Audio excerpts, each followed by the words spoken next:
Hey, it's Clay, and this will be a video chart on ticker symbol SINT. We will take a look at the 30-minute time frame. Real quick, what do I mean by 30-minute in case maybe you're new to charts? Instead of each one of these candlesticks here representing 1 day's worth of price action, which is what you would normally see, each one represents 30 minutes. So this here may look like several days worth of time. It's actually just today's price action broken down into 30-minute time slices.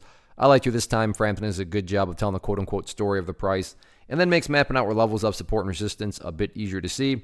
Don't mean to state the obvious, but I will anyways. Quite the crazy day, not only from the price action perspective, but you look down at the volume and well above average volume on the day.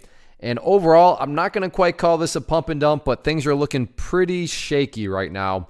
And when I say pump and dump, I'm not saying it towards the company. I don't know anything about the company. I'm basing it on how the price is acted. So from a price action perspective, this is looking like a potential pump and dump, and my definition of a pump and dump is where a price makes a great movement upwards, and then within a relatively small amount of time, price goes right back to where it started. Now, the reason why I can't, in good faith call this a total pump and dump is, to be fair, the price hasn't dropped right back to where it all started, and that is why this area down here at $2 in my mind is very, very important, because like I said, to be fair, something like this could occur where the price comes down to 2, behaves like that, and then begins to work its way back upwards. And then looking at things from definitely the big picture point of view. So if you're some sort of day trader and you bought up there and your plan was to buy and sell within 10 minutes, well then yeah, you don't care about these levels. This comment right now is being made towards somebody with a broader time horizon.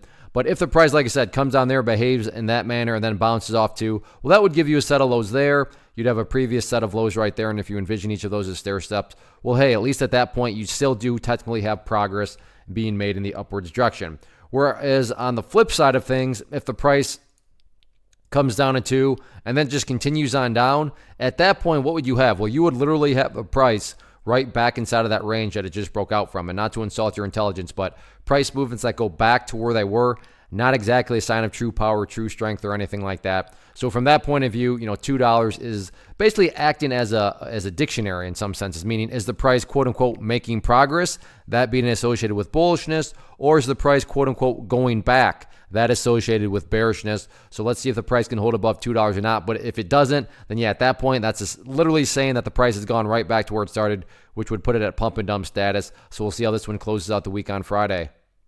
First off, thanks so much for watching the entire video. Real quick, before you go, I want to invite you to a live webinar, web class, training, workshop, online event, whatever you want to call it, but it will be me live revealing to you what I've discovered that has allowed me to transform myself from being an employee to being my own boss, including how I had only 1 losing day out of 73 days in total. I'm going to cover 3 keys that have helped me unlock profitable consistency within the markets. The first key is super weird, but in a productive type of way. The second key is super awesome because it quite literally is wired into our DNA as humans, making it very easy to use. But in a cruel way, this becomes a pitfall for many traders. I'll explain it all though, including how to avoid the pitfall that it creates for some. And yeah, the third key, when you hear it, sounds way too good to be true, but it's not, and I'll show you how it all works. Then at the end, I open it up for a question and answer session that is, again, totally live. Even if you can't make the live session,